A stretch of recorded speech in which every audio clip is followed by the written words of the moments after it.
Hi Tanner, this is Alan Cockrell with ABC, former hitting coach for the Colorado Rockies and the Seattle Mariners. I'm going to take a look at your video this morning. Tanner, one of the first things I always try to pay attention to is just that we start under balance and we finish under balance. And for me, if I can keep my knees inside my head, or my knees inside my feet rather, and my head inside my knees, I got a pretty good chance when I start out to stay under balance and maintain that balance all the way through the hitting area. Okay, we're going to run this forward now into the load up phase. Okay, the load up phase, I'm sure you've heard get your foot down. Okay, as you can see right here, your toe is landing.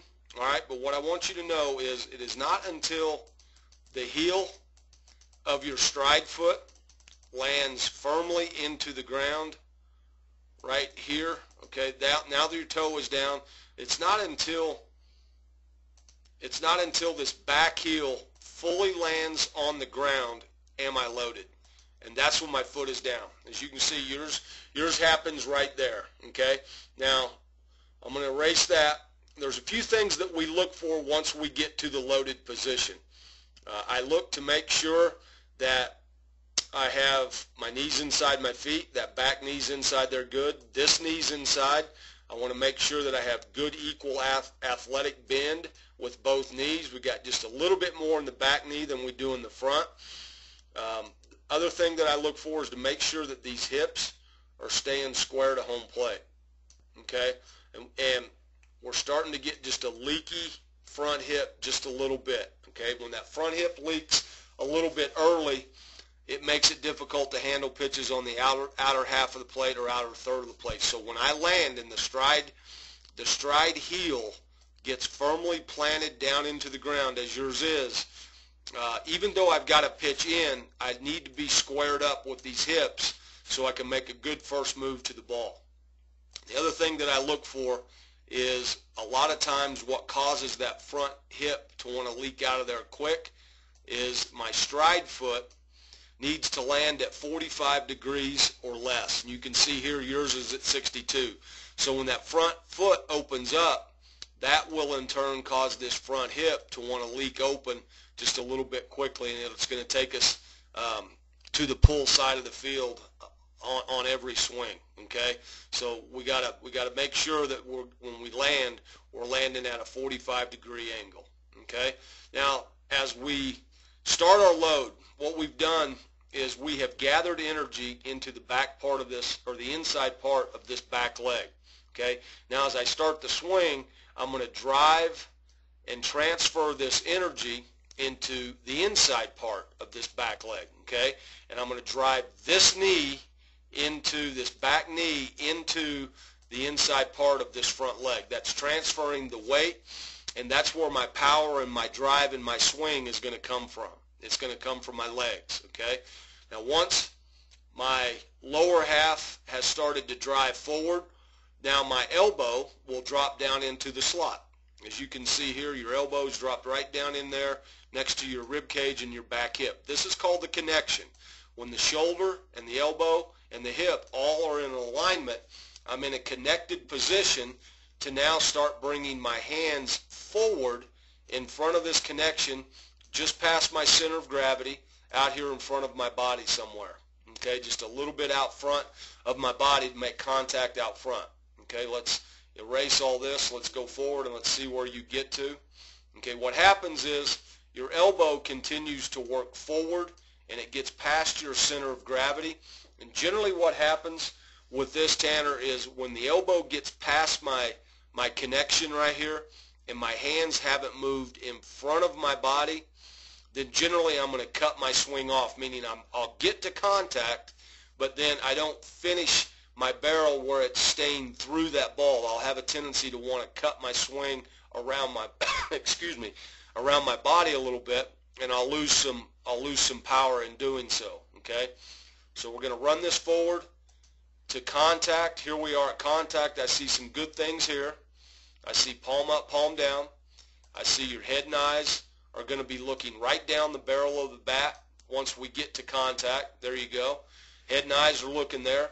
Tanner, I want you to know that as soon as that head and eyes come up out of the hitting zone, the barrel of the bat will follow that as well. Okay, so in a sense, when my head and eyes leave the hitting area, my swing is over.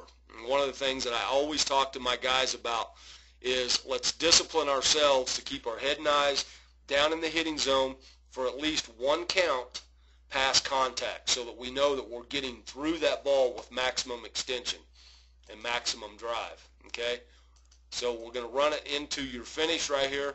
As you can see, we'll run it back one click. Okay, we got the contact. Now the next click, what I should see is I should see the barrel of your bat facing at the pitcher.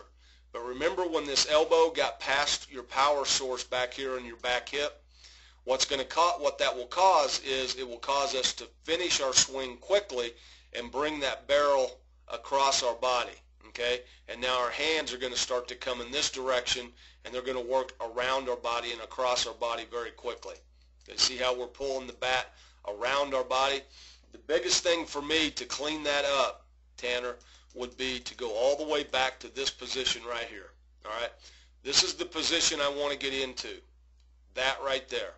I've got the connection of my shoulder, my elbow, and my hip. And what I want you to do is we're going to set a tee on the outer third of the plate right here. I'm going to set that tee even with my stride foot. Okay, right here, I'm going to put a ball on that tee.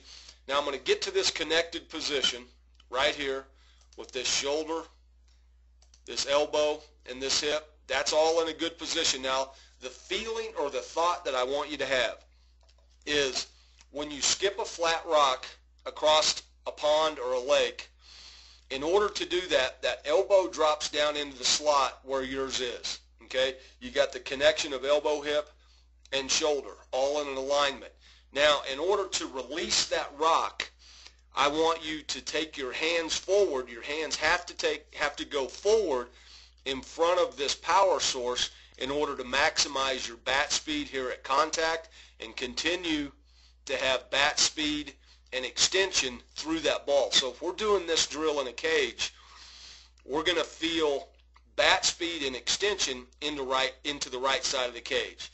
If I do this tee drill on the field, I'm going to feel maximum bat speed and extension staying through that ball. That's a line drive to the second baseman or a line drive into the right center field gap. Okay, but when this elbow gets out here and it gets in front of all that, that cuts off our extension and it causes us to bring our hands across our body. Okay, so we want to feel like I'm skipping the rock with that top hand so that I feel the release of my barrel and the bat speed of my barrel staying through that ball at contact and all the way into extension. Okay, the other thing that I would ask you to pay close attention to when we get into this position is that front foot does not open up more than a 45-degree angle, somewhere in this area right here, just so that front hip stays in there, and it will allow for us to skip the rock or maximize our bat speed through the ball on the outer half of the plate. Okay, bud? It's a drill I think that will help you. I want to thank you for coming to our camp, and good luck.